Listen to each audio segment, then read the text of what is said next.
baskets, and the baskets basically are given away at the end as door prizes. But Toastmasters who attend the conference have the ability to vote for their favorite basket.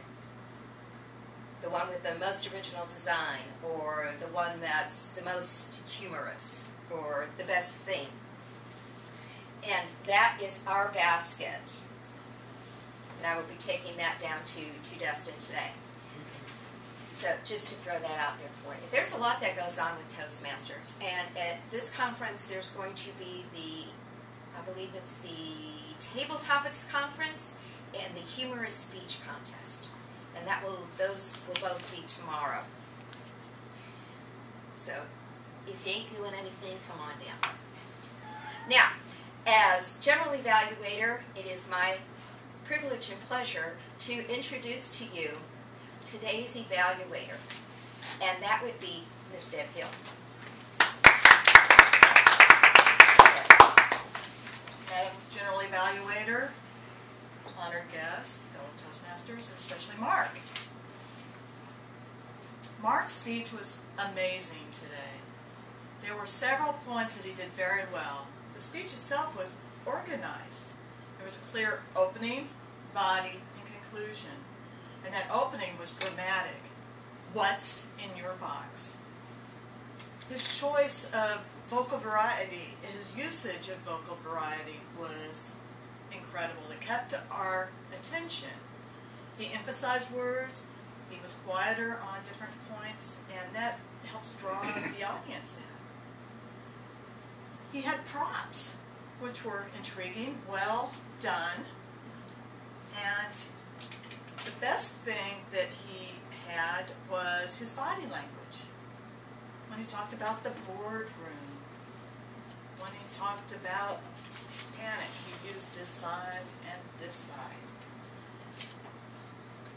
One of the things I noticed was that Mark used some words like conundrum and deride.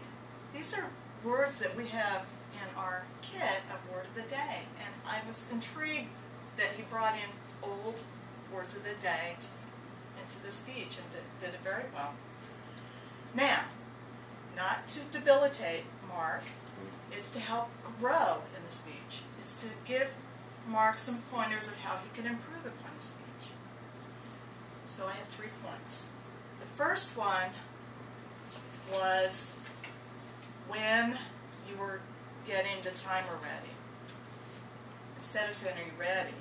it could have been a slight nod, just eye contact, something that's less obvious that that's what you're trying to do. And another extra there was you were setting up your prop and you said, "Stay." Just silence would have been fine. We knew what you were trying to do. That pregnant pause is not an issue. One of the things you could do is add some words that are intriguing, such as when you're talking about Coke or Pepsi, you know, the sweet, syrupy taste. It just adds a little bit more color to the speech. And the biggest thing is on your body language. You have a lot of nervous energy. You're bouncing around. Just pause. You could feel that panic or the nervous energy when you're lots of motion. So slow down, pause, look at one person, look at another person. In all, this was the best speech I have ever heard you do. You have eliminated a lot of extraneous words. It was very incredible. Thank you. Now to the fun part. I have at my disposal a staff, and my staff consists of the odd counter, the grammarian, and the timer. What I would like to do now is call upon our odd counter grammarian to give their report, if you will, Mr. Wingate.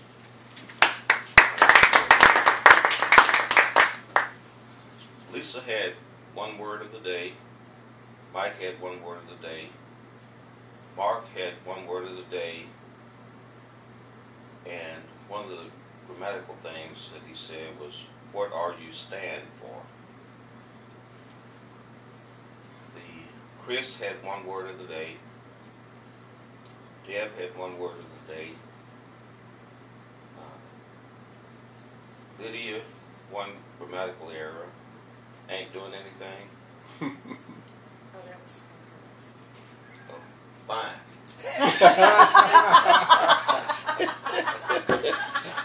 Okay. You go, girl. John had 4 R's and one word of the day. Kevin had 2 R's and one word of the day. That's my report. Thank you so very much. One of the things I want to point out is that when you go and see a professional speaker, you're going to notice that they do throw in a couple of ums, a couple of ahs. It's because it puts everybody else at ease. If you come off sounding too perfect, people get intimidated, they kind of lose interest because they feel as though you're not really talking to them. So you want to make sure that when you do communicate, you're communicating more on a conversational level, and that is better received. So we are very cognizant of the fact when we're using, at times, improper grammar. Our favorite is y'all, which we all use. But let me take a moment and introduce to you today's timer, Mr. Mike Marshall.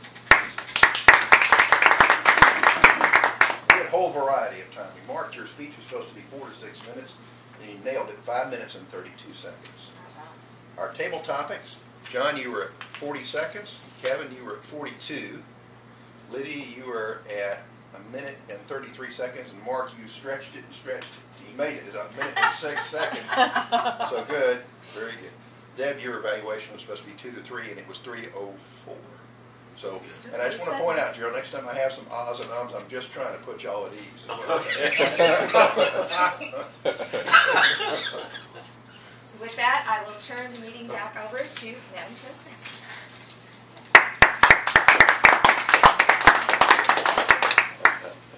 Okay, thanks for that, Lydia. That was great. And our evaluations, and we are not, since we didn't vote, I don't have any awards to give out, so I guess I'm going to turn it back over to our president.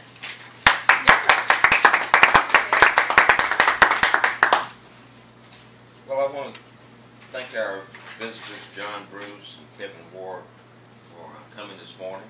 John, would you like to have anything to say? Any comments?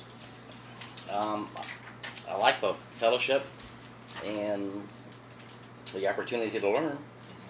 So potentially if you guys would consider having a new member to teach, I'd love to be requested or be part of that.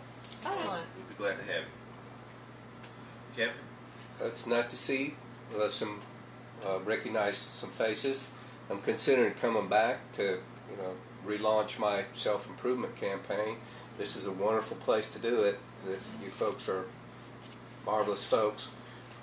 Briefly too, it's rock and roll types of people who are here at 6:55 a.m. This is a place where you can rub shoulders with movers and shakers, in my opinion. Thank you, Gerald. Thank you very much. And we'll be glad for you to come back too.